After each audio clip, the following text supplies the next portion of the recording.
Remember back when we would go to football games, baseball games, and folks would simply lose their minds. They were so excited for their team. You know, we can get so passionate about so much, can't we? Lately, I've seen on social media people posting pictures on Facebook or Instagram where they're posting pictures of a successful trip to the store, coming home with both toilet paper and Lysol wipes. Yes, we can get excited. Passion it's a great thing. It drives us. It helps us achieve so much. It can be a powerful thing in our life. When we're passionate about something, we give it our all. We celebrate it. We talk about it. We stand up for it. Paul was a passionate person. We've been hearing a lot about him in the book of Acts. And Paul was a passionate person. He was passionate about spreading the gospel. He was passionate about showing people what it looked like to live for Jesus. And really his boldness goes on display in a big way here in the 25th chapter of the Acts of the Apostles. Paul's third missionary journey has ended in Jerusalem. He's collected money along the way, and he's come now to Jerusalem to share it with the Christians in that area who had been suffering. The Christians in Jerusalem, they were struggling, and so Paul had come to be with them, and they received him. But the Jews there, they were concerned about Paul. They were concerned because he had been to another country. And so they required that he go to the temple and that he go through a ceremonial cleansing in the mikveh, the ritual bath at the temple. But even after he did that, they weren't happy. The Jewish leaders were still angry with Paul.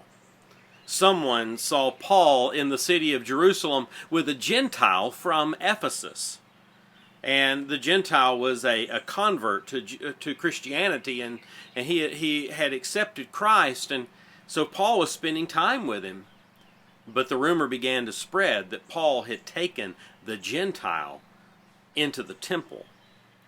Well, that would defile the temple according to Jewish law, and that was a capital offense in Jewish law as well. The mob mentality seemed to kick in almost automatically. The Roman officials in Jerusalem decided that they had to get Paul out of Jerusalem or just sheer chaos would ensue in that town, and they didn't really know if they could stop it. And so they take Paul, the Romans do, they take Paul, this former Pharisee, not a military leader, not a rebel. They take Paul to Caesarea by the sea. And they're so afraid of the crowd that when they take Paul out of the jail to take him to Caesarea by the sea, they're afraid of the mob coming, and they're so nervous that they take him between midnight and 3 a.m. and they protect him with 200 soldiers, 70 horsemen, and 200 spearmen. That's 470 soldiers to protect Paul as they take him from Caesarea, take him to Caesarea where he is going to be jailed. When he gets there, he's interrogated several times, and he is interrogated by the Roman governor Felix, and then the Roman governor Festus, who were the 7th and the 8th Roman governors to serve Judea after the time of Pontius Pilate. Pilate's term ended in 36 AD, and they'd gone through several governors in the intervening years. And Paul's also interviewed or interrogated by King Agrippa and his wife Bernice. Paul has been lied about and threatened and arrested and jailed. He's been asked the same questions over and over again, trying to trip him up, trying to catch him in something illegal because he's made so many people mad. And yet, in this interrogation, in the 25th chapter, he responds to Felix and he says, "I'm now standing before Caesar's court. where I ought to be tried. I've not done any wrong to the Jews, as you yourself know very well. If, however, I am guilty of doing anything deserving death, I do not refuse to die. But if the charges brought against me by the Jews are not true, then no one has the right to hand me over to them. I appeal to Caesar. See, Paul was a Roman citizen, and so he could appeal to Caesar. He could be taken to trial in Rome. But do you notice the tone there? I mean, Paul is on trial.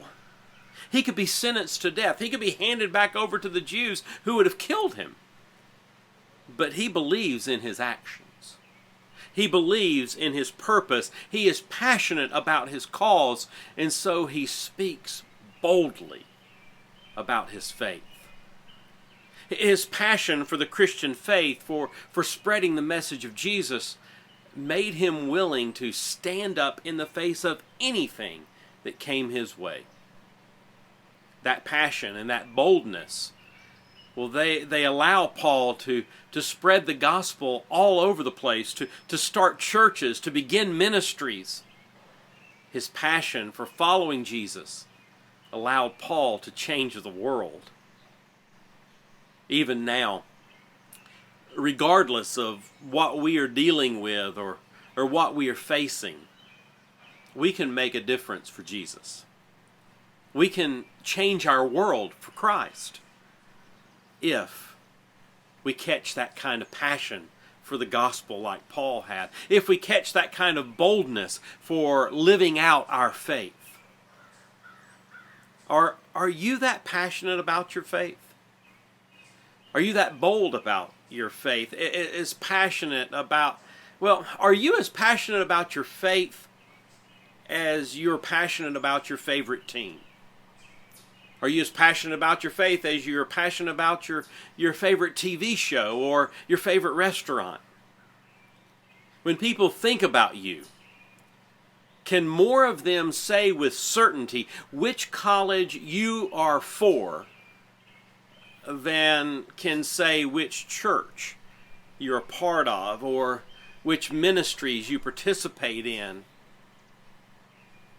Today, as you pray, I encourage you to ask God to help you be as bold and to be as passionate about your faith as you are about cinnamon rolls or finding a good parking space or your favorite team.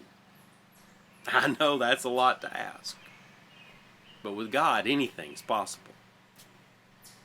May God bless you.